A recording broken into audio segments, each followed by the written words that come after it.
नमस्कार। GL classes में आप सभी का एक बार फिर से स्वागत है। आज हम सब पढ़ेंगे विधिलिंग लकार के अंतर्गत क्री धातु के बारे में। यानी धातु रूप में क्री है जिसका अर्थ होता है करना, लेकिन हम लकार कौन सा पढ़ेंगे? विधिलिंग लकार, है ना? तो बहुत शॉर्ट चीज है और शॉर्ट तरीके में ही हम आपको बताएंगे। बहुत आसानी से आपको ये याद हो जाएगी। और सबसे मुश्किल बोलो तो ये वाली है, लेकिन देखो मैं आज आपके लिए एक ही लेके आई हूँ, क्या लाइन। उसी लाइन से आप लोग जल्दी जल्दी सीख जाओगे, है ना? तो बिना समय बर्बाद किए हम बात करते हैं विधिलिंग लकार के अंतर्गत क्री धातु के बारे में। देखिए लिखी हुई ट्रिक, क्या लिखी हमने? नौ कुरिया विधि, यानी नौ कुरिया विधि। जैसे नौ अलंग पढ़ते थे, वैसे ही नौ कुरिया विधि। विधि से याद रखना है विधिलिंग लकार, ये देखो लिखा हुआ विधि, है ना? फिर देखो एक तहम, यहाँ पे त के नीचे हलंत है, ह के नीचे नहीं है, गलती से हो गया, है ना? हम हटा देते हैं, ठीक है? एक तहम द्विताम तमव, द्विताम तमव और बहुय तम, ठीक है? बहुय है ना, ये विसर्ग इसके पास में है, ठीक है? थोड़ा पास में है, कोई बात नहीं, ये दूर हो गया। और ये ताम नहीं होके क्या हो जाएगा? तम, ठीक है? ताम नहीं होके क्या हो जाएगा? तम, ताम नहीं, ठीक है? ताम नहीं है। और ये भी नहीं है, शायद हलंत भी नहीं है इसके अंदर, शायद क्या है ही नहीं, ठीक है? तो वो चीज आप याद रखना, ठीक है? ये नहीं है। तो ये हो गया नौ कुरिया विधि। एक तहम द्विताम तम बहुयः या बहुयूह तम, बहुयूह तम। अब देखो एक है तो एक वचन, द्वि है तो द्विवचन, बहु है तो बहुवचन। इसमें हम वैसे ही लर्न करेंगे, कैसे? ऐसे ही पूछे तो हो जाएगा, है ना? इसमें कोई दिक्कत नहीं होगी, बहुत आसानी से हो जाएगा। तो नौ कुरिया विधि यानी 9 बार कुरिया लिखना है आपको, ठीक है? कितनी बार? 9 बार। बेसिकली तो 8 बार ही होगा, एक जगह थोड़ा-सा ध्यान रखना होगा आपको, वो मैं बता देती हूँ कहाँ पे, ठीक है? तो जैसे 9 बार 9 अलंग था तो 9 बार लिखते थे ना 9 टाइम्स, वैसे ही यहाँ पे 9 की जगह 8 बार कुरिया लिखना है। हालाँकि कु तो सब में आएगा, बट 9 बार याद रख लेना, ठीक है? 9 टाइम्स। तो देखो बिना सोचे हम क्या लिख देते हैं, उन्होंने बोला है तो हम लिख देते हैं। ये हो गया कुरिया 1, फिर ये एक वचन, द्विवचन, बहुवचन, तीनों में ही लिखना है, ठीक है?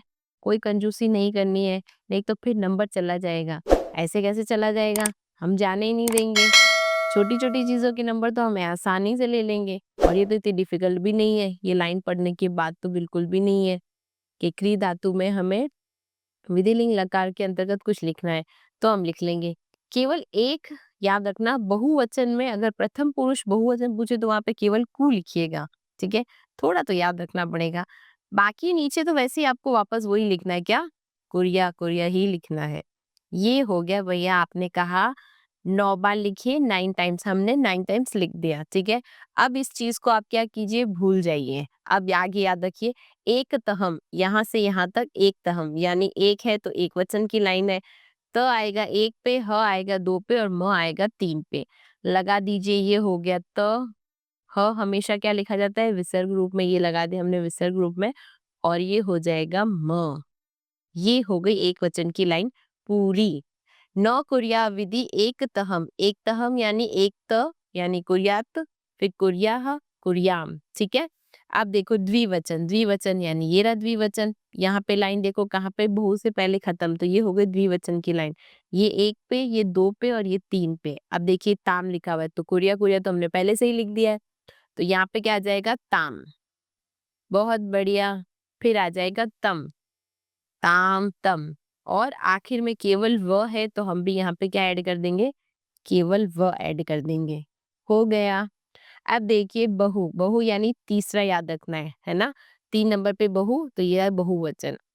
अब देखो बहुवचन में देखो आपने क्या लिखा हुआ है? यू है, तो ये एक पे आएगा, त आएगा दो पे और म आएगा तीन पे। तो यहाँ पे कूर तो लिखा हुआ ही है, अपने को केवल यू और ये विसर्ग ऐड कर देना है, ठीक है? क्रिया के बाद में त ऐड कर देना है और यहाँ पे म ऐड कर देना है। ये हो गया सॉल्व, ठीक है? कोई दिक्कत नहीं हुई।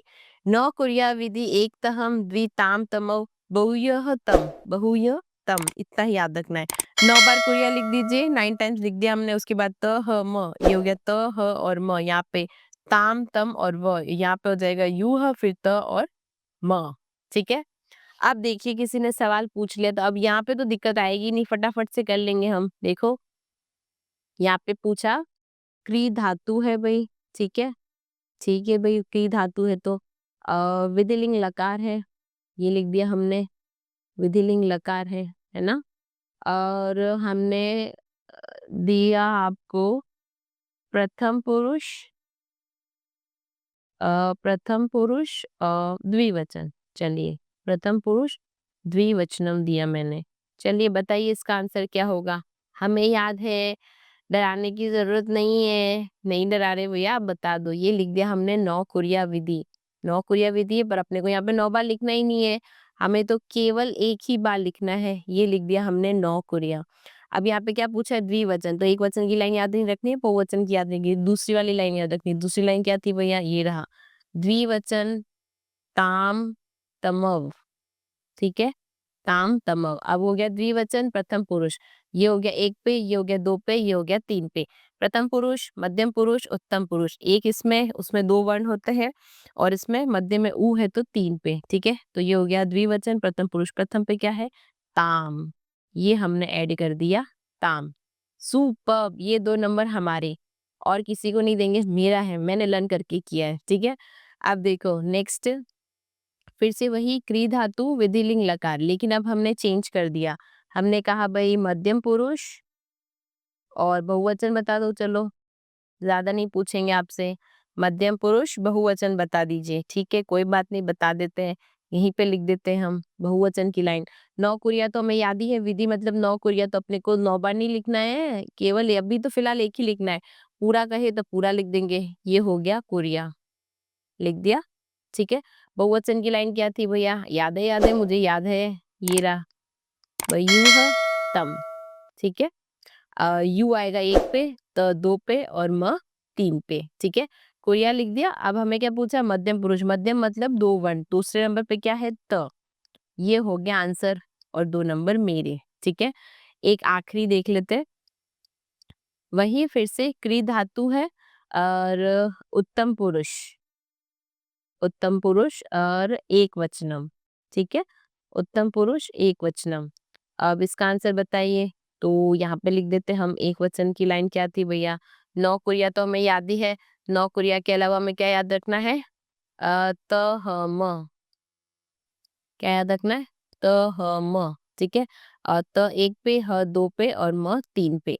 हमें क्या पूछा है भाई, उत्तम पुरुष एक वचन, एक वचन में उत्तम पुरुष में म है, तो सबसे पहले तो हमें 9 बार नहीं, एक ही बार कुरिया लिखना है। ये हमने लिख दिया, और लास्ट में क्या आ जाएगा, म। बहुत बढ़िया, ये हो गए 2 मार्क्स। दिख रहा है ना? हाँ, दिख रहा है। ठीक है, चलो, तो इसमें हलन नहीं लगाना है ना? लगाना है? नहीं लगाना है। ठीक है, यहाँ पे भी नहीं लगाना है, केवल त में ही था। ठीक है, तो ये याद रखना। देखो, एक बार चेक कर लीजिए, पहला प्रश्न क्या था हमारा, द्विवचन प्रथम पुरुष। देखो भैया, द्विवचन प्रथम पुरुष, ये रहा द्विवचन प्रथम पुरुष, बिल्कुल सही है। अगला देखिए, बहुवचन मध्यम पुरुष, ये रहा बहुवचन, और ये रहा मध्यम पुरुष, कुर्यात। यहाँ पे भी है कुर्यात, सुपर्ब। और लास्ट वाला क्या है, एक वचन उत्तम पुरुष, ये रहा एक वचन उत्तम पुरुष, कुरियाम, एक वचन उत्तम पुरुष। यहाँ पे क्या लिखा हमने, कुरियाम, बिल्कुल सही है। हलंत आएगा। ऐसे छोटी-छोटी चीज़ें याद रखनी है कि भूलनी है? याद रखनी है, ठीक है? हलन ज़रूर याद रखना। हम खुद भी नंबर काटते, हलन नहीं लगाते, विसर्ग नहीं लगाते तो। तो दूसरे जो भी मैम सर होंगे वो भी करेंगे, तो हलन याद रखना, ठीक है? यहाँ पे म में आएगा, एक वचन में आएगा, अब बहुवचन में नहीं आएगा, ठीक है? देखो मैंने यहाँ पे हटाया भी है, गलती से आ गया था। देखो यहाँ पे है, त में है, म में है, लेकिन यहाँ पे ना त में है ना म में, ये ऐसे तम ही लिखा जाएगा, ठीक है? दोनों में ही नहीं है। देखो यहाँ पे भी नहीं, यहाँ पे भी नहीं है ना, तो इतना थोड़ा-सा ध्यान रखना चीज़ का, ठीक है? लास्ट बार पढ़ लीजिए, नौ कुरिया विधि, एक तहम द्विताम तम बहुयूह तम, ठीक है, बहुयूह तम। ये याद रखने के लिए आपको 3-4 बार तो पढ़ना पड़ेगा ना, इतना मेहनत तो करना पड़ेगा, नहीं तो नंबर कैसे मिलेगा, ठीक है? तो ये छोटी सी चीज़ थी, हमने छोटे रूप में बता दी। कैसा लगा ये वीडियो बताइएगा ज़रूर, तब तक के लिए मस्त रहिए, स्वस्थ रहिए और हमेशा मुस्कुराते रहिए। जय श्री कृष्णा।